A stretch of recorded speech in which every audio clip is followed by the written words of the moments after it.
English plays the leading role, not just here at the EU, but in international bodies all around the world. The United Nations, NATO, the World Bank, and hundreds of other associations. English is important even when it's not the natural language of the major players. It's the only official language of OPEC, the Organisation of Petroleum Exporting Countries. It's the working language of the European Free Trade Association, of the Association of Baltic Marine Biologists, the Asian Amateur Athletic Association, the European Association of Fish Pathology, and the African Hockey Federation.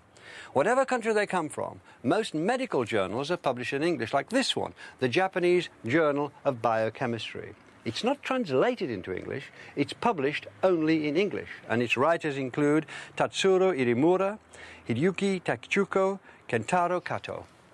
Almost anywhere that a body wants to communicate with the world, or where they want access to the literature of international politics, ideas, culture and sport, you'll find English. In Germany, international corporations such as Daimler and Mercedes conduct important meetings in English, and thousands of English words have made their way into German speech and print, from accountant, acid trip and advertising agency to yellow pages, yuppie and zapper. A movement has been started to hold back words for which there's already a German equivalent, though when it's a choice between pesticide and Unkrautvernichtungsmittel, the smart money is on the import. But this opposition is nothing compared to France, where the tide of franglais was seen as a national threat. Just as we took in thousands of French words in the Middle Ages, French speakers and writers today are taking on thousands of English and American expressions. Un meeting. Un loser. Le surf. Une garden party. Le basketball. Mobile. Le downloader. Le football. Le score. Un soft drink. Cheeseburger. Un cocktail. Un jumbo jet. Un scotch. Un sandwich. Milkshake. Le parking. Le poney club. So many English words made their way to France that it became clear that something had to be done.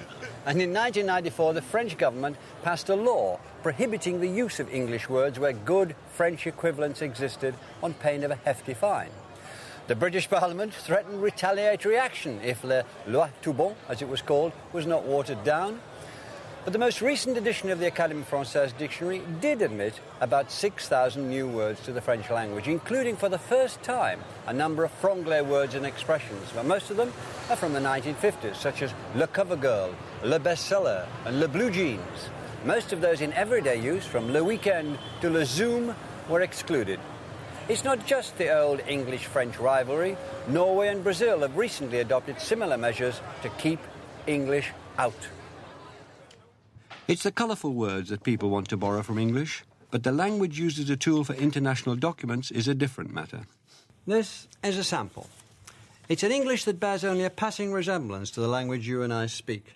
According to Article 7 of Directive 96/92/EC, Member States must designate a system operator to be responsible for operating, ensuring the maintenance of, and if necessary, developing the transmission system in a given area and its interconnection with other systems, etc. Mind you, there are places in England where they write like this.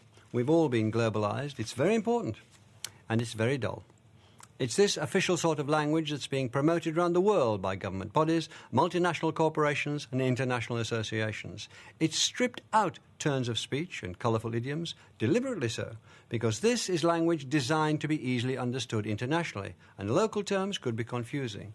This sort of globalisation, I think, could become a cemetery for English. Is anyone ever going to write a poem in this sort of language, or use it when they fall in love, or when they have a real row, or express any of the personal feelings they have? But thankfully, as English spreads around the globe alongside its official use, it has developed rich vernacular varieties. Nobody told me this, man. If you want, you might as well take the whole... If you want, take the whole shout out and eat the whole thing.